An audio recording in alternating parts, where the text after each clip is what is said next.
Yes, people, what's going on? Good morning. Welcome back to United View, man. Merry Christmas Eve. Happy Christmas Eve to each and every single one of you celebrating Christmas. And if you don't celebrate Christmas, just a big up to you in this fine Wednesday morning. Flex's View this morning in the aftermath of the Antoine Semenyo deal. It's like this is a what next? This is a who next? This is a who next? This is a what do United go on to do? And a little bit of more information in regards to why we didn't get Antoine Semenyo, as well as him obviously making his decision.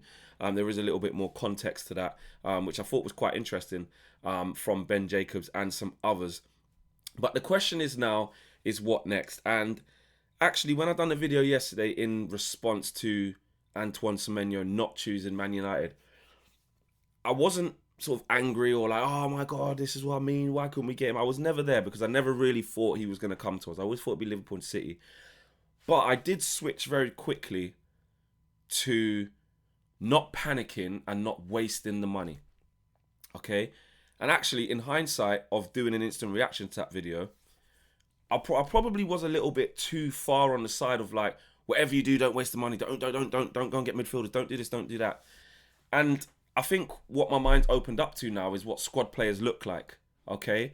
And squad players in terms of targets that might not be your main target. They aren't the A side, all right, of the single, as we say, old school. Shout out anyone who knows when you, back in the day when you go HMV, Virgin Megastores, R price, yeah? You buy the cassette tape or the CD single, all right? Or the vinyl in my case. You got the A side, the reason why you bought the single. But you got the B side. You got some additives. You got some other little tunes on there, some little finds. That's not the main reason why you went to the store. But there's another couple tunes on there that you will run it. You will play them.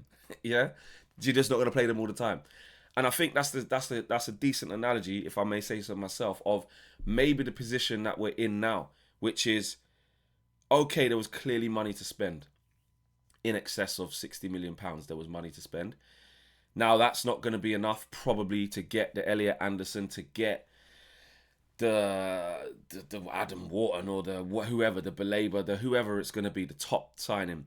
But we do need something to help us. And I think that we should be looking for that. And I did touch on that yesterday with RUBEN NEVES. And I thought about it even more. And this is where basically the scouts got a scout, because there could be players that even after the main A side in the summer, which would be Wharton, Belabor, Anderson, or one of those three potentially, is what we've been told. You don't know, could be none of them, could be someone else. But we've been told those are the ones on the list. There's also got to be guys on there that are like, we still like him, we still like him, we still like him. Now those names haven't really emerged to a high level in the aftermath of Semenyo not choosing us, right? That will come. That will come as we get into January. That will come as we, in the next coming days. I'm sure of it. You know, it's the January transfer window. We are clearly looking to do some business. And that is a positive thing, all right? We didn't get the player we set out to get. He didn't want to come here. No problem. And there's some more details on why as well. But that's good intent. That shows that we've got money. But the problem that I just didn't want it to boil over to the point where people are now going, just spend.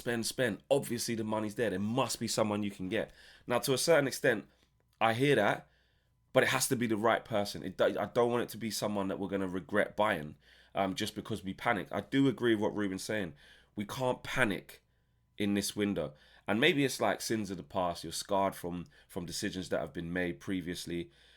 We've been there before, right? We've been there before. Not necessarily always in January. Listen, we bought well in some Januaries. The Januaries can be a really perfect time. And this is where Ineos, got to get creative. Can they find us something or some things, I remember more than one signing, that can really help us in this situation that fits in with the long term, i.e. when you go and get your main centre-backs or your main central midfielders in the summer, this person that you sign now still has value or still has a part to play in the team?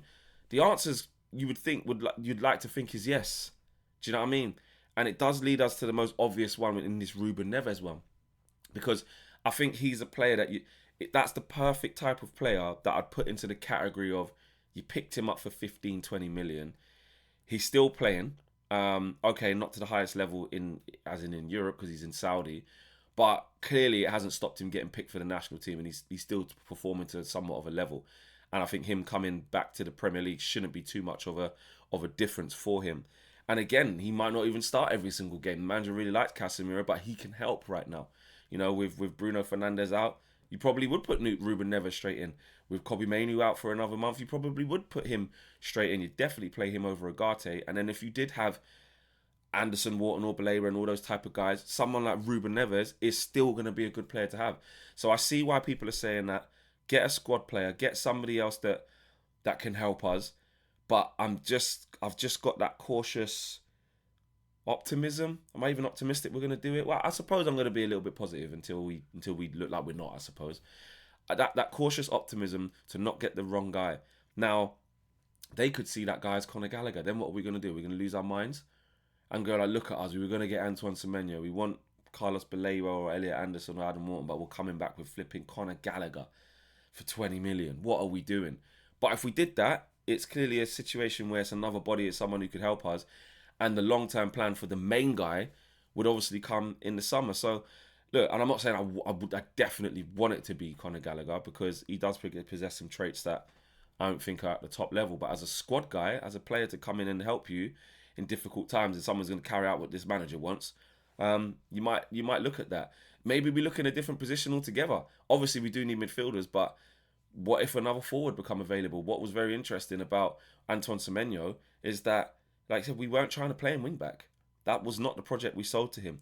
And Ben Jacobs had a little bit of extra context on why he didn't come, which I thought was quite interesting. Obviously, his desire to win his desire to win trophies was obviously top, which I said yesterday. Can't blame him for wanting to go to City over us or Liverpool right now, etc., etc. But it's interesting to hear that we were unwilling to distort the wage structure to get the deal done for Antoine Semenyo. Man United made a strong pitch to Antoine Semenyo, but remained disciplined in their approach, says Ben Jacobs. Competitive offer made, but the club are aware there was heavy competition, including from City and Lake Chalkall from Chelsea. Understood there were no plans to utilise Semenyo as a predominant wing-back, despite suggestions Amorim would build a new system around him. Man United view Semenyo as a winger or attacker first and foremost. Amorim's system was not a factor in Semenyo's decision-making process, which is interesting. All clubs who made a salary offer did so in similar financial ballpark, but Man United not prepared to break their wage structure to go higher than rivals. And Semenyo's decision was based upon the project appeal, not money. And that's as fair as it goes when it comes to transfers, isn't it? You know, that's us not going, listen, don't go City. We'll give you 50 grand more a week. We'll give you an extra year. You know, we're not doing that anymore. And to be fair to Semenyo, all of the offers, according to Ben Jacobs, are in and around the same bracket. So, fair play. They're in and around the same bracket. And, we offered a competitive salary. He's just not guaranteed to win trophies here. Not going to be in Europe every year. As it stands, we don't know what we're like. And we need people who are more attracted by the allure of, like what Andy Mitten was saying, which is you could be part of the one to turn this around. This sleeping giant of Man United. That is your selling point. And to some players, it's not enough. It was enough from Bruno. It was enough for Cunha. I want to go there. Take me there. Nowhere else. But for other players, it ain't going to be that. And when the big boys come knocking, when he's pretty much had offers off of every top six club bar Arsenal, all right, he's got the pick of the bunch. Do you know what I'm saying? It's not like it was just us, Tottenham and Newcastle, or us, Newcastle and, I don't know, Chelsea or something like that. The big boys were there. You know what I mean?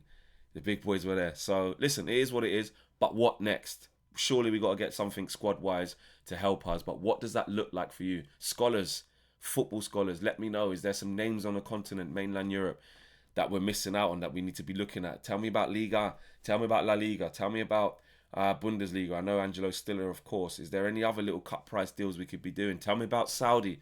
Are we looking at the wrong player from Saudi in terms of Ruben Neves? Is there somebody else that we could be getting? Let me know. I want to hear from the scholars. What does this look like? Who will we get? Who we should be looking to get? I want to know. Take care, people. Enjoy the day. I'm out of it. Peace.